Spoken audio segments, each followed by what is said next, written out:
My sister stood on my porch, 8 months pregnant, and told me the baby was my husband's before she even said hello. My name is Solveig, and I want you to understand that this wasn't a slow, dawning realization built over weeks of small suspicious details. It was one sentence, delivered on a doormat, that ended a 14-year marriage in under 10 seconds. This story does not slow down. Stay with me. Fast context, because the pace only accelerates from here. Rowan and I had been married 14 years. We met in our early 20s, married at 26, built a life together that included 2 kids, a house we'd renovated room by room over a decade. And, up until the exact moment I'm about to describe, what I genuinely believed was a stable, if occasionally ordinary, marriage. My sister Adelie, for years younger than me, had always been close with both of us. Close enough that she'd been in our wedding party. Close enough that she came to nearly every family dinner. Close enough that my kids called her favorite aunt, without a hint of irony because it was, functionally, true. I want to tell you about the 12 months leading up to that doorstep moment. Because in hindsight, and I want to be honest that hindsight is doing an enormous amount of work in that sentence, because none of it registered as suspicious in real time. There were things happening that I now understand very differently. Adelie had, over the preceding year, become noticeably closer with Rowan specifically, rather than with our family as a whole. She started coming by more when I wasn't home, just to drop something off, she'd say, or borrowing a tool. Small, plausible, individually unremarkable reasons that never once, stacked up against each other, formed a pattern I could see while I was living inside it. She and Rowan developed inside jokes I wasn't part of. She started asking me, with what I now understand was a specific, calculated frequency, about my work travel schedule. I traveled for my job roughly 1 week a month, a detail I'd never thought twice about sharing, because why would I? I found out I was going to be a grandmother, Adelie's pregnancy news, through a phone call 7 months before the doorstep confrontation, delivered with what felt, at the time, like completely ordinary excitement. She told me she was seeing someone she wasn't ready to introduce yet, someone she described in vague, deliberately unspecific terms that I registered, at the time, as normal early pregnancy privacy rather than anything more calculated. I asked, gently, more than once over the following months, whether I'd get to meet him before the baby arrived. She always had a reason it wasn't quite the right time yet. The day this story actually starts, Adelie showed up at my house unannounced, 8 months pregnant, on a Tuesday afternoon while Rowan was at work and the kids were at school. I opened the door expecting the usual, a quick visit, maybe help with something for the baby, the kind of casual drop-in that had become normal between us over the preceding year. She stood on the porch for a long moment before saying anything, and I remember, specifically, noticing that she looked like she'd been crying, which I registered, in that first split second, as concern for her rather than any kind of warning. "I need to tell you something," she said, "and I need you to let me get through the whole thing before you say anything, because if you stop me I don't think I'll be able to start again."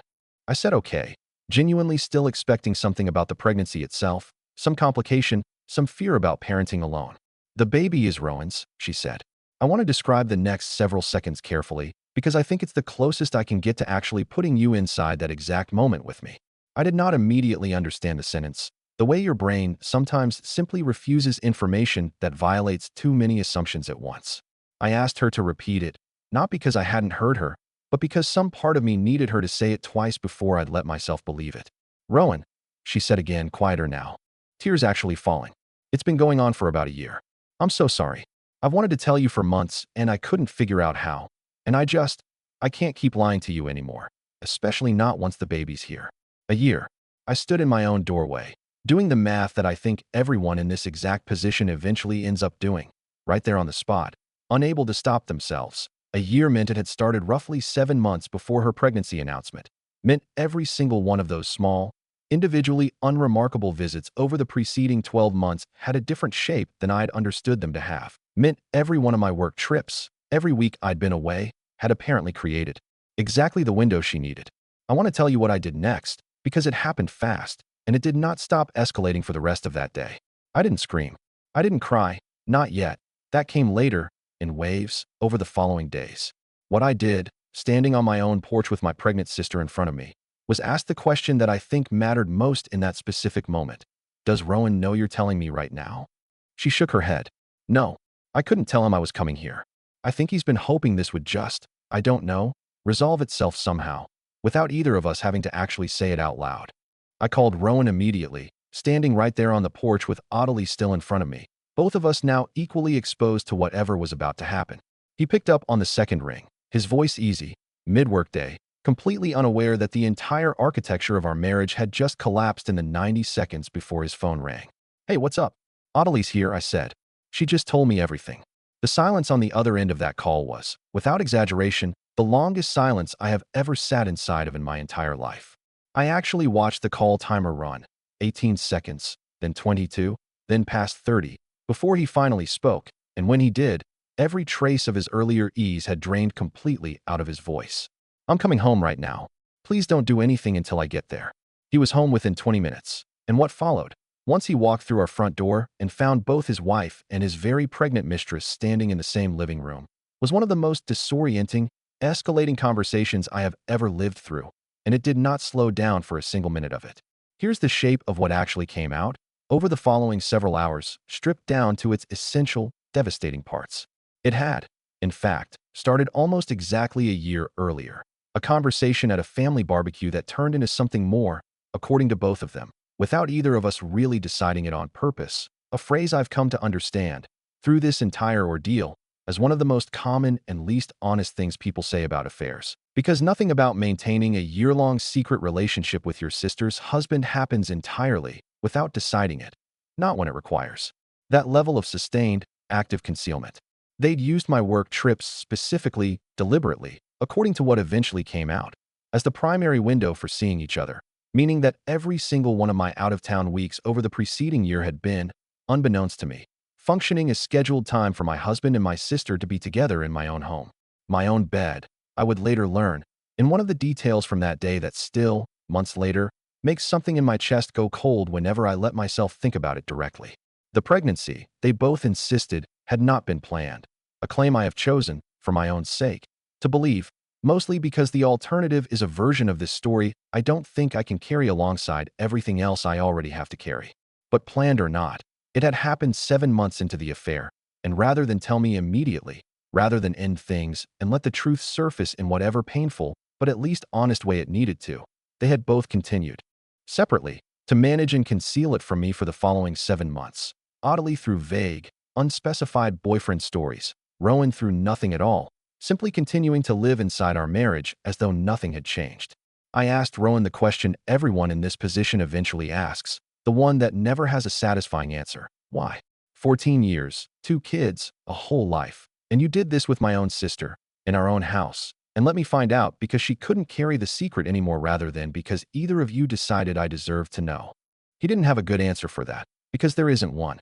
What he offered instead, over the following excruciating hour, was some combination of "I don't know how it got this far" and "I never meant to hurt you." Sentences that felt, in that specific moment, less like explanations and more like a man trying to locate any language at all that might soften what was, by any honest measure, an entirely unsoftenable situation. I want to tell you about the days that followed, because the story did not stop escalating even after that initial confrontation. I asked Rowan to leave that same night, and he did, moving in temporarily with a friend while we began the excruciating, practical work of figuring out what came next, custody arrangements for our 2 kids, the house, 14 years of intertwined finances that do not untangle quickly or cleanly no matter how urgently you need them to. I want to be honest that the logistics of divorcing someone after 14 years is its own particular, grinding kind of devastation, layered directly on top of the emotional devastation of the betrayal itself, and the two things happening simultaneously, heartbreak and paperwork, made those first several months some of the hardest of my entire life. I did not speak to Adelie again for nearly 4 months. I want to be honest that I don't fully know what the right amount of time is supposed to be in a situation like this, before you're capable of even beginning to process a betrayal from your own sister rather than just your husband. I don't think there's a correct answer, and I don't think anyone going through something like this should feel pressured to reconcile on any timeline but their own. When we did finally speak, at her request, about a month before she gave birth, it was a short, difficult conversation, mostly her attempting, again, to explain the how of it, and me mostly listening, still not able to offer her anything resembling forgiveness, because I genuinely wasn't there yet, and I'm not sure, even now, that I fully am. My parents' reaction, when they found out, was its own separate, complicated thing to navigate. My mother, to her credit, was unambiguously on my side from the first conversation, furious on my behalf in a way that, I'll admit, was genuinely comforting during a period when very little else was. My father struggled more, torn between the two daughters he loved, trying, clumsily, to maintain some version of relationship with both of us, which I understood intellectually even while it hurt in ways I wasn't always able to articulate at the time. The baby, a girl, was born about 5 months after that Tuesday afternoon on my porch. I have not met her. I want to be honest about that, because I think there's an expectation in a lot of these stories that everything eventually resolves into some tidy, forgiving conclusion, and I don't think that's an honest thing to promise you, or myself. I don't know if I'll meet her eventually. I don't know what my relationship with Audley will ultimately look like 5 or 10 years from now. What I do know is that I've stopped forcing myself towards some artificial timeline of reconciliation, because I think the actual, honest work of healing from something like this takes exactly as long as it takes, and I'm allowed to let it. The divorce finalized about 11 months after that Tuesday. I kept the house. Rowan's income had always been somewhat lower than mine, and between that and the specific circumstances of the split, the settlement worked out in a way that let my kids stay in the only home they'd ever known, which mattered enormously to me, maybe more than almost anything else in the entire process. I started therapy almost immediately, faster than I think I would have for a betrayal that came from only one direction rather than two simultaneously. My therapist has helped me sit with something I genuinely did not have language for in the first few months. That the specific, compounded nature of this particular betrayal, husband and sister, together, in my own home, for an entire year, required a kind of grieving that doesn't map cleanly onto either divorce grief or family estrangement grief on their own. It's its own category, one that involves losing two relationships that were supposed to be among the most trustworthy in my entire life, at the exact same time, from the exact same event. I think, more than anything, about that specific moment on my porch. Audley standing there, 8 months pregnant, saying the sentence before I'd even fully opened the door, and how completely, instantly, my entire understanding of the preceding year rearranged itself in the time it took her to say 8 words. I think about all those small, individually unremarkable visits over that year, replaying now with an entirely different shape and meaning, and how impossible it would have been, I've come to accept, to have seen any of it clearly while I was living inside it, surrounded by people who had every incentive to make sure I didn't. It's been about 2 years now since that Tuesday. My mother said something to me a few months after everything happened that I still think about often, sitting at her own kitchen table, one of the only places, it seems, that these conversations always eventually happen. She said, "You didn't fail to see something you should have seen, Solveig. They built an entire year specifically so you wouldn't see it. That's not the same thing as being blind. That's just what happens when the people closest to you decide to work together against you instead of being honest with you." I didn't fully believe her at the time. I believe her more now, 2 years out, with enough distance to see the shape of what actually happened rather than only the raw, immediate shock of that single Tuesday afternoon.